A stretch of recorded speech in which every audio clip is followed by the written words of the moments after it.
주담대 금리가 튀고 있습니다. 이게 생각보다 심각하게 올라갈 가능성이 높아지고 있죠. 그래서 이런 부분을 이야기를 해볼까 합니다. 지금 고정금리 선호가 주춤되고 있다고 합니다. 그래서 금리 인하를 기대해서 고정금리 선호가 주춤한다. 이런 것은 언론이라고 말할 건덕지가 못 돼요. 고정금리 취급 비중이 4월에 87%까지 치솟았다가 5월, 6월 2달 연속 감소세를 보이고 있고, 그 이유는 뭐예요? 금리 변별력이 없어진 데다 향후 금리 인하 기대감으로 변동금리를 선택했던 차주가 많았던 걸 보인다. 개소리고. 왜 고정금리 대신에 변동금리를 택할까요? 이유는 간단해요. 변동금리가 더 싸니까. 그런데 고정금리가 더 안정적이죠. 지금 금리 슬금슬금 올라가고 있죠. 말씀을 드렸지만 대출금리는 계속 올라갈 수밖에 없는 상황입니다. 왜냐면은 기준금리 이렇게 올라가는데 시중금리는 이렇게 꺾이게 눌러놨으니까 이 부분이 다시 튈 수밖에 없어요.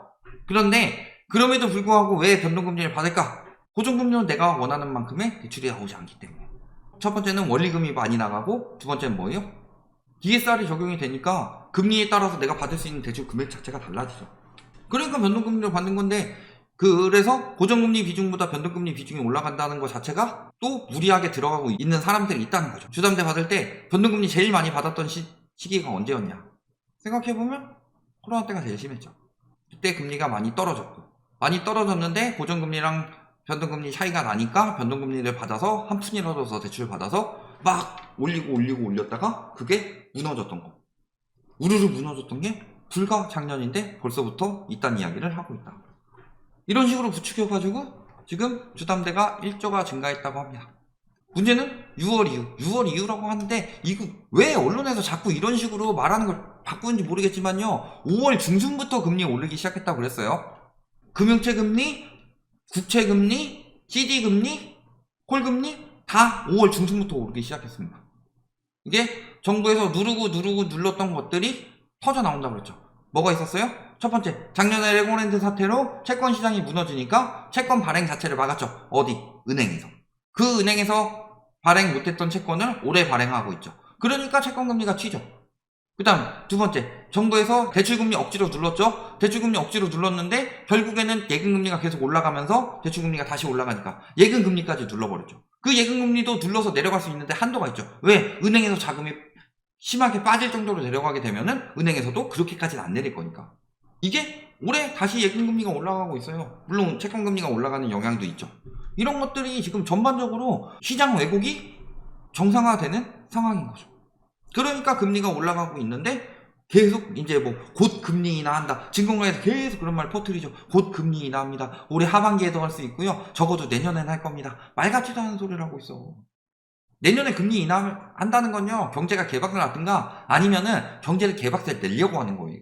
경제가 개박살 나서 하면은 그나마 살리려고 하는 건데, 경제가 개박살 안 났는데 금리 인하를 한다? 그럼 경제가 개박살 나요. 안 그래도 지금 가계부채 문제가 굉장히 심각하고 올해 상반기에만 채권 상각이 2조가 넘어갔다고 하죠. 그게 작년 1년치예요. 근데 작년에 집값이 그렇게 떨어졌음에도 불구하고 채권 상각이 1년 동안 그만큼 상각했는데 2조 2천억 정도가 올해 상반기에만 2조 2천억이 상각이 됐다는 건 무슨 소리예요? 지금 연체율 올라가고 문제 터질 것들인데 지금 정부에서 압박해가지고 은행에서 상각하고 버텨주는 건데, 문제는 은행에서도 그만큼 또 대손 충당금을 더 쌓아야 돼요. 이거는 악순환이 돌아간다고. 그러면 하반기 어떻게 되겠어요? 이제는 그 시중금리 올라가는 걸 막을 수가 없어요. 왜냐면은 올해 상반기에 집값 떨어지면서 디레버리징도 어느 정도 되고 갚아야 되는데, 올라간다고 하니까 못 팔고 버티고 그러면서 부실채권들이 굉장히 많이 들어왔고, 그 부실채권들이 집값 거품이 유지되면서 경기도 또 안 좋아지고 하니까 계속 터지고 있는 거예요. 그래서 8개월 만에 주담대가 상승하기 시작했다고 합니다. 올라간다 그랬죠. 올라갈 수밖에 없는 상황이었어요. 근데 가계대출이 0.02%포인트 떨어져서 하락전환했다. 왜 하락전환했냐? 다른 금리 높은 것들은 대출이 줄고, 그 다음에 주담대같이 금리 낮은 거는 대출을 밀려줬으니까. 근데 이거 되게 이상하죠? 주담대가 지금 4%대인데 경제를 살리려면 지금 부동산을 살리는 게 아니라 기업을 살려야 되는 거 아니에요? 죽어간다 하면서 주담대 금리를 누르고, 그러면 은행도 돈 벌어야 되는데 지금 가계대출보다 기업대출 금리가 더 높죠. 근데 기업들은 안 그래도 지금 힘들어 죽겠죠. 근데 기업들 죽어가든 말든 부동산만 가지고 버티겠다는 소리예요. 왜? 중국 걸 나기 싫으니까. 우리나라도 부동산이 차지하고 있는 GDP의 비중이 굉장히 클 텐데 그런데 문제는 뭐예요? 그래서 기업도 죽어가고 자영업자들 죽어가고 하면은 경제가 살아나요? 안 살아나면 벌리는 돈이 없는데 아무리 이자만 깎아주면 뭐예요? 이자를 깎아주면 뭐예요?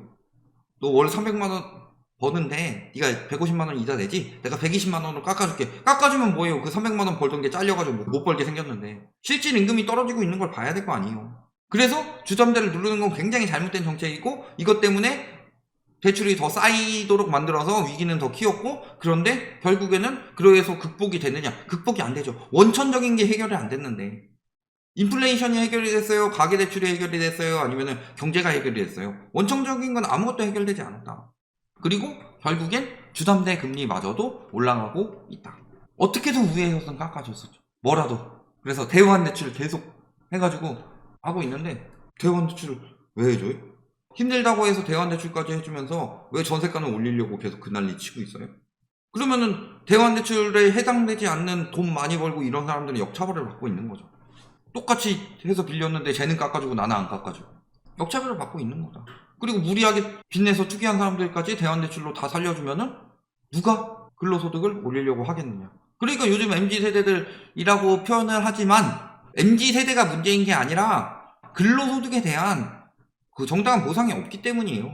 그러니까 다 지금 젊은 세대가 일하는 만큼 보상을 받지 못한다고 하고 그런데 이거저거 투기하는 인간들은 돈 번다고 하고 그러니까 다 일 안 하고 빠져나가서 파이어족이나 되려고 하고 그러니까 경제가 개판으로 돌아가고 그런데도 일할 사람 없고 요즘 MZ세대들 문제다 이딴 식으로 언론에서 띄우기나 하고 평가르기나 하고 이게 무슨 상황이냐. 이런 식으로 깎아주고 있고요. 이번에 또 깎아준다고 하죠. 주담대 이자 부담을 소득공제를 해가지고 돌려주겠다. 잘하고 있습니다. 이번 정부 아주 잘하고 있어요. 왜? 세수 다 깎아먹고 있죠. 이제 이 정부가 굉장히 특이한 게 뭐냐면은 큰 정부가 되기 위해서는 세금을 많이 걷고 그 세금을 통해서 복지를 개입을 많이 해야 되는데 세금은 다 깎아주고 복지는 안 하고 있어요. 막 이상한 복지 해주고 있어. 막 투기꾼들 보호해주고. 그런데 문제는 금융시장에 개입하고 이러면서 큰 정부도 안 하는 짓을 하고 있어. 당연히 적자가 날 수밖에 없습니다. 특례가 더 풀릴 자금이나 있을까 모르겠습니다. 그리고 이제는 더 깎아주기도 힘든 상황이죠. 왜? 맨 처음에 대출금리랑 예금금리가 이렇게 올라갔어요. 원래 금리 인상기에는 대출금리가 더 빨리 올라가는 게 기본입니다. 왜냐면 예를 들어서 1000억 예금을 맡겼으면요 여기서 1000억 대출을 이만큼 해줬다 라고 하면 같이 올라가는 게 맞는데 1000억 예금을 했으면은 보통 1000억 대출을 하는 게 아니라 800억 정도 대출을 하죠. 그 은행에서. 왜? 없는 돈을 어떻게 빌려줘. 그러면 일부는 대출에서 더 높은 이자를 통해서 그만큼 손실을 메꾸고 더 이익을 내는 이런 형국으로 가야 되니까 당연히 금리 인상기에는 채권금리도 올라가고 하기 때문에 대출금리가 더 빨리 올라간다. 그러니까 대출금리 올라간다고 눌렀죠. 대출금리 올라간다고 해서 눌렀어요. 그러니까 주춤했는데 예금금리가 계속 올라가니까 결국엔 다시 올라가게 되죠. 그러니까 예금금리 눌렀어요. 그리고 대출금리 더 세게 눌렀죠. 뭘 통해서? 금리차.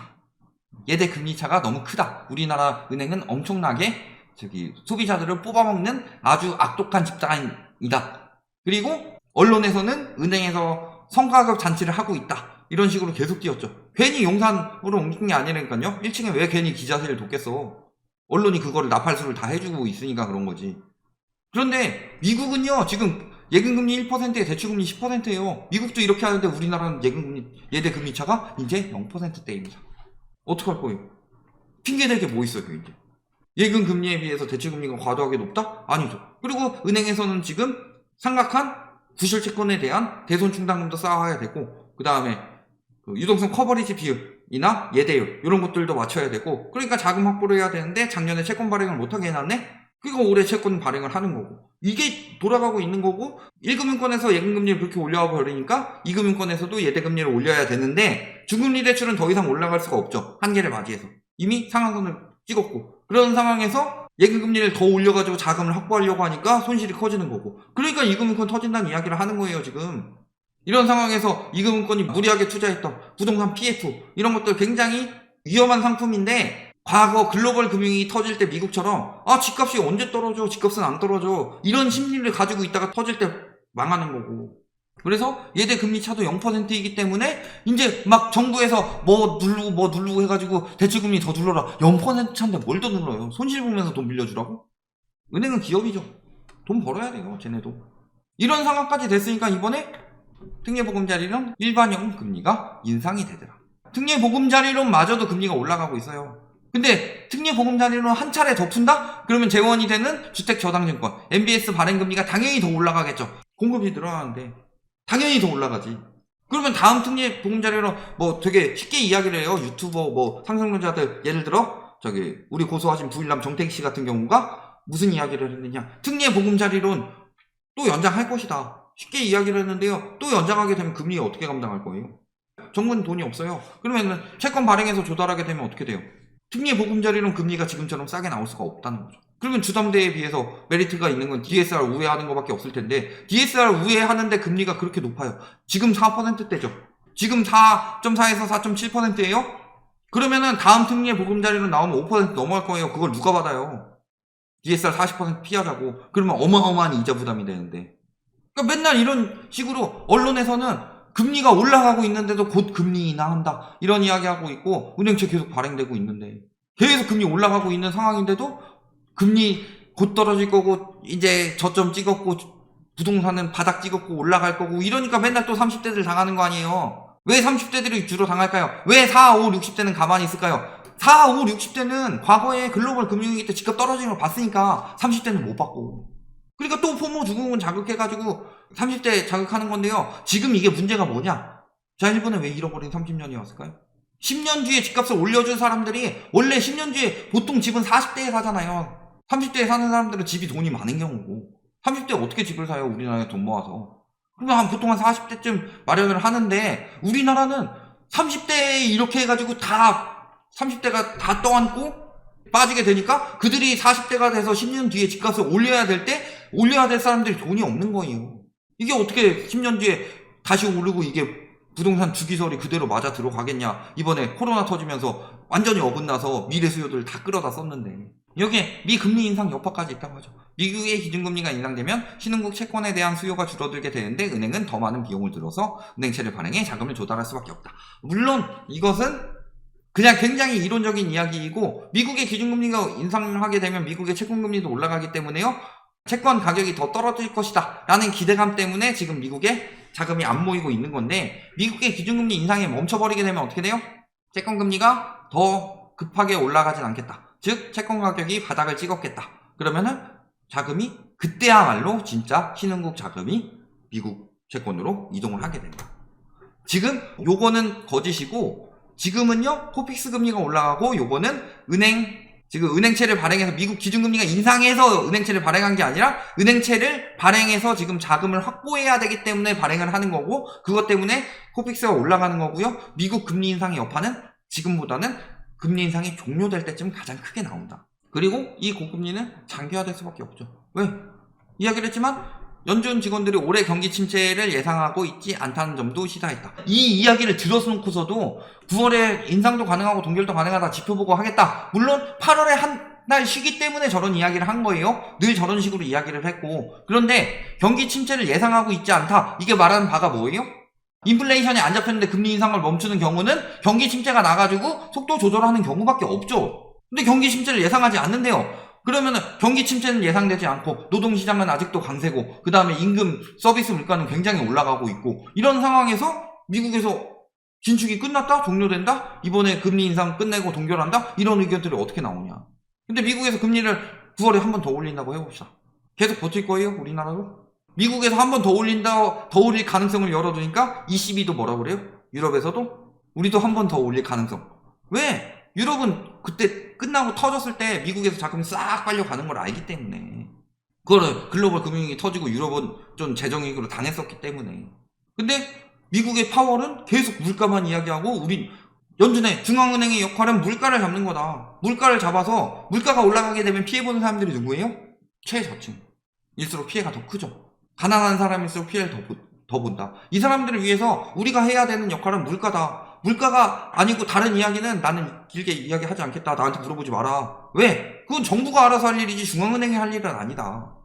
이게 핵심이에요. 원래 중앙은행은 물가를 컨트롤하는 거고, 거기서 문제가 터지고 이런 것들을 극복하는 건 정부가 해야 되는데, 이번 한국은행 같은 경우는 말만 정부 까고 있지 정부도 아닌데 왜 자꾸 막 그런 걸 것들을 다 걱정하냐? 물가가 급격히 올라가서 가계부채가 붕괴되면 나라 경제가 위험에 빠진다. 금리가 급격히 올라가서. 그건 정부에서 걱정할 일이지 한은에서 걱정할 일이 아니에요. 한은에서는 물가가 계속 올라가서 사람들이 힘든 걸 이걸 막아야 되는 거고.